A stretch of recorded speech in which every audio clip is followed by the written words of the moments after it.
système. Madame Dely, enfin, mais pas enfin, je dis pas enfin, mais vous êtes la dernière du jour. C'est lundi, Strasbourg, excusez-moi. Ah mais, Madame Bienkowska, moi je vous ai bien écouté et vous avez dit que vous vouliez des tests qui soient faits de manière harmonisée dans toute l'Union européenne. Vous avez dit que vous n'aviez plus confiance aux États membres. Alors, Madame Bienkowska, pourquoi vous n'êtes pas comme votre prédécesseur, M. Tajani, qui nous a dit ici dans cette commission, hein, les yeux dans les yeux, qu'il voulait une agence européenne indépendante pour superviser la surveillance de marché afin de respecter les normes d'émissions polluantes pour les véhicules. Alors, qu'est-ce que vous en pensez de cette idée, une véritable agence européenne indépendante?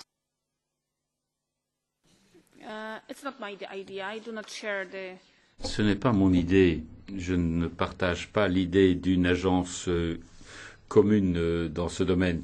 C'est une question de charge, de coût, de temps. Je pense que la supervision de la part de la Commission européenne, c'est suffisant pour l'instant et ça va fonctionner. Je ne veux pas d'agence européenne en cette matière.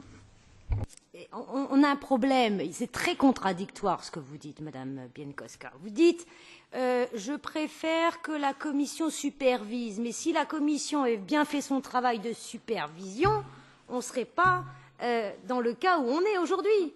C'est-à-dire, est-ce qu'aujourd'hui, on va attendre, si vous n'aviez pas des soupçons, on va encore attendre 10 ans en disant au fait on avait peut-être des soupçons mais on ne fait pas de test donc il n'y a pas d'autorité.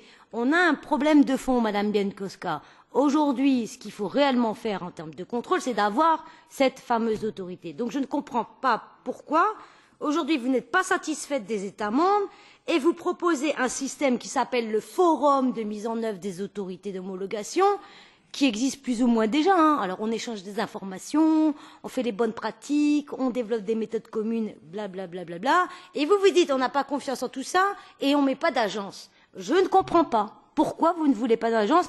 Est-ce que c'est le coût qui est un frein? I don't. Je crois qu'il y a une contradiction dans ce que je suis en train de dire. En fait, la Commission, dans notre nouvelle proposition de système d'homologation, aura le pouvoir de gérer elle-même ou avec l'aide du CCR la surveillance et d'imposer des sanctions élevées aux États membres. Et je crois que nous n'avons pas besoin d'une agence européenne. Je crois que ce système de surveillance par la Commission, qui est assez fort, comme il est proposé dans le document, est suffisant. Vous avez dit une chose aussi. Vous dites que certaines enquêtes nationales ont des trous, notamment l'enquête française. Est-ce que vous pouvez nous dire c'est quoi ces trous? Est-ce que vous pouvez nous préciser qu'est-ce qui manque dans ces enquêtes? C'est quoi ces trous?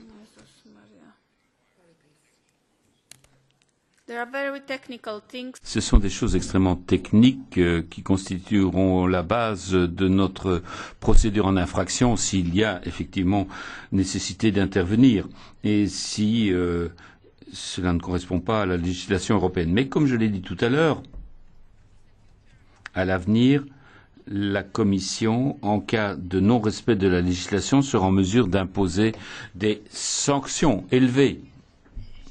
Tac au tac. Ça prouve à quel point, Madame Bienkowska, votre système ne marche pas. Les États membres ne vont pas jouer le jeu. Ce n'est pas 4 minutes, c'est la même chose pour tous les membres. Madame la Commissaire, nous sommes ainsi arrivés à la fin de notre audition. L'autre commissaire nous attend. Et en fait, le temps est passé très vite. Merci pour vos réponses. Il y aura